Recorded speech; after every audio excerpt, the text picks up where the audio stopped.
بسم اللہ الرحمن الرحیم، ویلکم ٹو مائی چینل۔ کیسے ہیں جی آپ سب لوگ؟ جو کافی دن ہو گئے تھے تو میں اپنے فارم پہ نہیں گئی تھی، تو میری مرغیوں نے جو نئے چوزے نکالے ہیں پہلے دیکھا ہی تھی، اب تو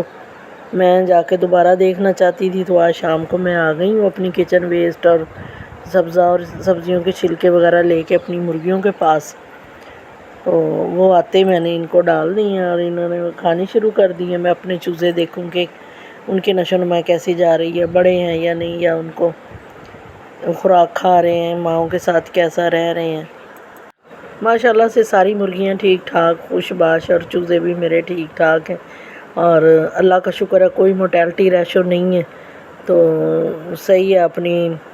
جو ہے پروان چڑھ رہے ہیں۔ اس کے بعد جی میں نے جو روٹیاں بچی ہوتی ہیں، باسی ہوتی ہیں، وہ میں اپنے فارم پہ لے کے آ گئی ہوں اور یا بھجوا دیتی ہوں۔ تو کیونکہ موسم بدل چکا ہے، گرمیوں میں ہم یہی روٹیاں بھگو دیتے ہیں اور ان کو بھگو کے ٹھنڈی کر کے ڈالتے ہیں، لیکن اب موسم کی تبدیلی کی وجہ سے ان کو ویسے ہی ہم نے ان کے بھورے بنا لیے ہیں، بنا کے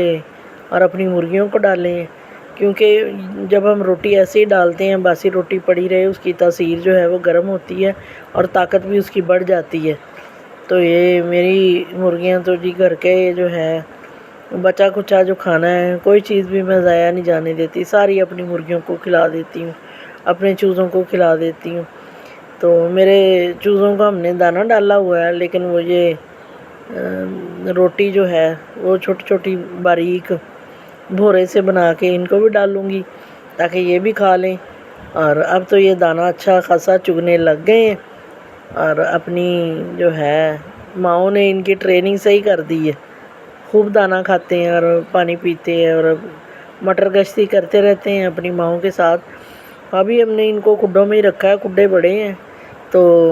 جب ان کو کھلانا پلانا ہو تب ان کو کھول کے باہر نکال لیتے ہیں، ورنہ کھڈوں کے اندر ہی رہنے دیتے ہیں، کیونکہ اس طرح سے جو کوے ہیں وہ اٹھا کے لے جاتے ہیں چوزوں کو، اور جو باقی جو جانور جس طرح سے چوہے بڑے بڑے ہیں وہ ان کو کھا جاتے ہیں، اور جو ہے اصیل مرغیاں وہ بھی ان کا نقصان کرتی ہیں۔ اس لیے جو چوزے ہیں ان کو کھڈوں کے اندر ہی رکھا جاتا ہے تاکہ یہ جو ہے حملہ آوروں سے محفوظ رہیں اور ان کی جو زندگی ہے وہ بچی رہے۔ تو یہ اب ایک تو جو میڈم ہے وہ لے کے آ گئی ہے اپنے چوزوں کو پھرانے پھرونے کے لیے، اور یہ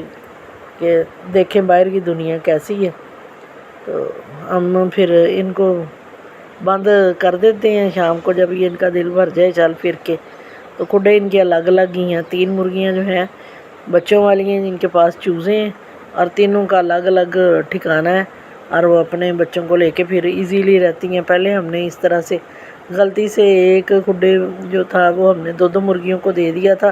لیکن ان کی ذرا نہیں بنی آپس میں، اور ایک دوسرے کو مار مار کے انہوں نے بے حال کر دیا۔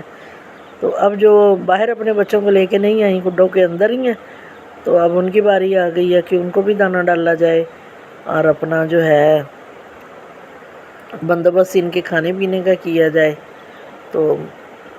لگی رہتی ہیں اپنے کاموں میں اور اپنے بچوں کی پالنے میں۔ انشاءاللہ یہ میری اپنی جو ہوم بریڈ تیار ہوگی، یہ ماشاءاللہ ہیلدی بھی ہوگی، اور آسٹرولوپ ہے، اور اس میں گولڈن مصری ہیں، اور اصیل کے بھی کچھ بچے ہیں۔ تو جو مکس انڈے ہماری مرغیاں دیتی تھیں ان میں سے جو زیادہ ہمیں صحیح لگتے تھے وہ ہم اپنی مرغیوں کے نیچے رکھ دیتے تھے۔ باہر سے انڈے خرید کر میں نے اپنی مرغیوں کے نیچے رکھے، لیکن کوئی فائدہ نہیں ہوا۔ تو اللہ جانے وہ انڈے کیسے تھے، کسی انڈے سے بھی کوئی بچہ نہیں نکلا۔ یہ میرے جی پیرٹ ہے۔ اب رات کا اندھیرا جو ہے وہ ہو چکا ہے، ہمارا واپسی کا ارادہ بن گیا ہے، تو پیرٹ جو ہیں وہ بھی خوب مستیاں کر رہے ہیں۔ پورا کمرہ ہم نے ایک ان کے لیے مخصوص کیا ہوا ہے، جس میں ہم نے آرٹیفیشل درخت وغیرہ بنائے ہوئے ہیں، کھیلتے رہتے ہیں، اڑتے رہتے ہیں، ادھر سے ادھر ادھر سے ادھر، اور اپنی موج مستی کرتے رہتے ہیں۔ یہ جو ہمارا فارم ہے وہ کھلی جگہ پہ، ہم رات کو آگے پلی لگا دیتے ہیں، اپنے جو چوزوں والی مرغیاں ہیں ان کے کھڈوں کے آگے پلی لگا دیتے ہیں تاکہ جو ہے وہ سردی سے محفوظ رہیں، کیونکہ رات ٹھنڈی ہوتی ہے اور چوزوں کے لیے تو کھلی جگہ کی ٹھنڈی ہوا اور رات کا وقت تو ان کے لیے تو اتنی سی سردی بھی کافی ہے، پلی لگا کے ان کو محفوظ کر دیتے ہیں۔